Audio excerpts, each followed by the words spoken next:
వైఎస్ఆర్ కడప జిల్లా కమలాపురం నగర పంచాయతీ పరిధిలో ఉన్నటువంటి సామాజిక ఆరోగ్య కేంద్రం గవర్నమెంట్ హాస్పిటల్ నందు స్వర్గీయులు అమరజీవి పొట్టి శ్రీరాములు గారి జయంతి సందర్భంగా మదర్ తెరీసా సేవా సమితి చారిటబుల్ ట్రస్ట్ ఆధ్వర్యంలో భోగ పార్వతమ్మ బ్లడ్ బ్యాంక్ సహకారంతో రక్తదాన శిబిరాన్ని doctor Tejaswi trust chairman Juturu Vijay Kumar blood bank అధ్యక్షుడు వెంకటరెడ్డి ప్రారంభించారు. సమితి చారిటబుల్ ట్రస్ట్ చైర్మన్ గత 7 సంవత్సరాల నుంచి ప్రతి సంవత్సరం కాలంలో మరియు వర్షాకాలంలో రక్తదాన శిబిరాలు నిర్వహిస్తూనే ఉన్నాం. మహిళలు సైతం ఈరోజు రక్తదానం చేయడానికి ముందుకు రావడం చాలా సంతోషకరం. ముఖ్య ఉద్దేశం అమరజీవి పొట్టి శ్రీరాములు జయంతి సందర్భంగా మరియు రక్తదాన కొరత నిల్వలు చాలా తక్కువ ఉన్నాయనే ఉద్దేశంతో ఈ కార్యక్రమం నిర్వహించడం జరిగింది.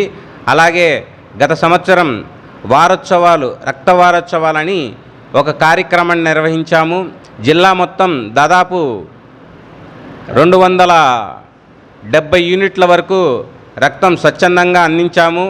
అలాగే యువత ముందుకొచ్చి స్వచ్ఛందంగా రక్తదానం చేసి 3 ప్రాణాలను కాపాడిన వాళ్ళు అవుతారని దయచేసి ప్రతి ఒక్కరు రక్తదానం చేయండి, రక్తదాతలుగా తయారవ్వండి. మీరు ఇప్పటి వరకు ఎన్నిసార్లు బ్లడ్ ఇచ్చారు? ఈ బ్లడ్ మీరు డొనేట్ చేసిన బ్లడ్ అంతా, అందరూ డొనేట్ చేసిన బ్లడ్ అంతా ఎక్కడ నిల్వ ఉంచుతున్నారు? ఏ బ్లడ్ బ్యాంక్లో నిల్వ ఉంచుతున్నారు? ఈరోజు నేను స్వచ్ఛందంగా 35 సార్లు రక్తదానం చేయడం జరిగింది. ఈ రక్తదాన శిబిరానికి మన భోగపార్వతమ్మ బ్లడ్ బ్యాంక్ వారు సహకరించడం జరిగింది. అలాగే ఈ రక్త నిల్వలన్నీ భోగపార్వతమ్మ బ్లడ్ బ్యాంక్ నందు నిల్వ ఉంచబడతాయి.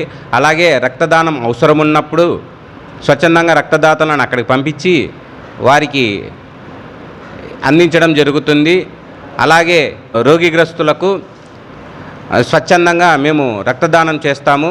మా ఫోన్ నెంబర్ 9160531138.